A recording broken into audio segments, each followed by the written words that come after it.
জাতীয় সংসদ নির্বাচন যত ঘনিয়ে আসছে ততই রাজনৈতিক অঙ্গনে বাড়ছে উত্তেজনা ও জোটবদলের গুঞ্জন। বিএনপি, জামায়াতে ইসলামী ও এনসিপির মতো দলগুলো যখন নির্বাচনী প্রস্তুতিতে ব্যস্ত, তখন ভোটে অংশগ্রহণ নিয়ে গভীর অনিশ্চয়তায় রয়েছে আওয়ামী লীগের দীর্ঘদিনের মিত্র জাতীয় পার্টি। দলের ভেতরে প্রশ্ন, এবার কি আওয়ামী লীগের পরিবর্তে বিএনপি বা জামায়াতের সঙ্গে নতুন জোটে যাবে তারা? যদিও অনিশ্চয়তা কাটেনি, তবুও জাতীয় পার্টি নির্বাচনী প্রস্তুতি শুরু করেছে ভেতরে ভেতরে। তবে এবার এককভাবে নয়, বরং জোটগত কাঠামোতেই অংশ নিতে আগ্রহী দলটি। আমার দেশের এক প্রতিবেদনে বলা হয়েছে, আগামী বৃহস্পতিবার থেকে নির্বাচন কমিশন রাজনৈতিক দলগুলোর সঙ্গে ধারাবাহিক সংলাপ শুরু করবে, কিন্তু জাতীয় পার্টি সেই সংলাপে আমন্ত্রণ পাবে কিনা তা এখনো নিশ্চিত নয়।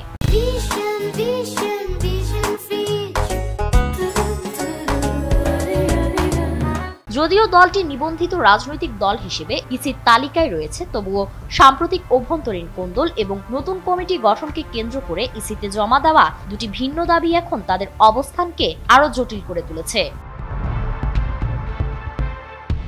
জাতীয় পার্টির মহাসচিব শামীম হায়দার পাটোয়ারি বলেছেন, জোটবদ্ধভাবে নির্বাচনে অংশ নিলে সেক্ষেত্রে জাতীয় পার্টিরও আসন সংখ্যা বাড়বে, আর যে দলের সঙ্গে জোট হবে তাদেরও ভোট বাড়বে। এদিকে নির্বাচন কমিশন বলছে, জাতীয় পার্টি যদি তাদের অভ্যন্তরীণ সংকট নিরসন করে আনুষ্ঠানিকভাবে যোগাযোগ করে, তখনই কমিশন সংলাপ ও ভোটে অংশগ্রহণের বিষয়ে সিদ্ধান্ত নেবে।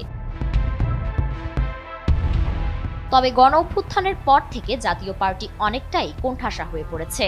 অন্তর্বর্তী সরকারের সঙ্গে একবার বৈঠক করলেও পরে আর কোনো সংলাপ বা ঐক্যমত্য আলোচনায় আমন্ত্রণ পায়নি তারা। আগস্টে দলের কার্যালয়ে হামলা এবং গণ অধিকার পরিষদের সঙ্গে সংঘর্ষ দলটির অবস্থানকে আরো দুর্বল করেছে। তবুও আশা ছাড়েনি জাতীয় পার্টি। দলীয় চেয়ারম্যান জিএম কাদেরের নেতৃত্বে ৩০০ আসনের প্রার্থী বাছাই চলছে। অনেক আসনে প্রার্থী তালিকাও প্রস্তুত। তবে দলীয় সূত্র বলছে, ভোটে অংশগ্রহণের অনুমতি পেলে সব আসনে নয়, বরং কৌশলগতভাবে নির্দিষ্ট আসনেই প্রার্থী দেবে তারা।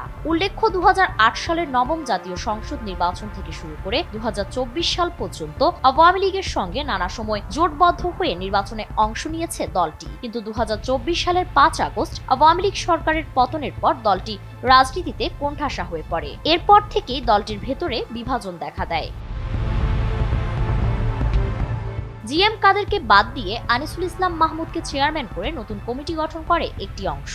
উভয় পক্ষই নিজেদের মূল জাতীয় পার্টি দাবি করে লাঙ্গল প্রতীকের দাবিতে নির্বাচন কমিশনের কাছে আবেদন জানায়। একদিকে দলীয় বিভাজন, অন্যদিকে রাজনৈতিক কোণঠাসা, সব মিলিয়ে জাতীয় পার্টির ভবিষ্যৎ এখন এক অনিশ্চিত মোড়ে দাঁড়িয়ে। তফসিল ঘোষণার পর হয়তো জানা যাবে জাতীয় পার্টি কোন জোটে আগামী নির্বাচনে মাঠে নামবে। ফারিন রহমান প্রীতি, এনপিবি।